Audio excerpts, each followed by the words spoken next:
বিসমিল্লাহির রহমানির রহিম। বাথরুমে প্রবেশের সময় বিসমিল্লাহ বলে বাম পা দিয়ে আল্লাহুম্মা ইন্নী আউযুবিকা মিনাল খুবসি ওয়াল খাবাইস, আল্লাহুম্মা ইন্নী আউযুবিকা মিনাল খুবসি ওয়াল খাবাইস, আল্লাহুম্মা ইন্নী আউযুবিকা মিনাল খুবসি ওয়াল খাবাইস, এই দোয়াটি একবার পরে বাথরুমে প্রবেশ করব। মনে রাখব, দোয়া আমাদেরকে সকল শয়তানের ওয়াসওয়াসা থেকে যেমন রক্ষা করবে, তেমনি দোয়া আল্লাহর দরবারে খুবই গ্রহণীয়। এর বাংলা অর্থ হলো, হে আল্লাহ, নিশ্চয়ই আমি আপনার কাছে পুরুষ ও নারী শয়তানের অনিষ্ট থেকে, ক্ষতি থেকে আশ্রয় চাই। এবং এই দোয়ার মাধ্যমে আমরা জিন শয়তান, মানুষ শয়তান এগুলোর থেকে আমরা রক্ষা পেয়ে যাব। আল্লাহ আমাদের হেফাজতকারী হয়ে যান।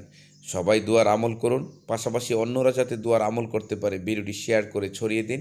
আর চ্যানেলটি সাবস্ক্রাইব করে রাখুন প্রতিনিয়ত এ ধরনের দোয়ার ভিডিও পাওয়ার জন্য। সবাই ভালো থাকবেন। আল্লাহ হাফেজ। আসসালামু আলাইকুম ওয়া রাহমাতুল্লাহ ওয়া বারাকাতুহু।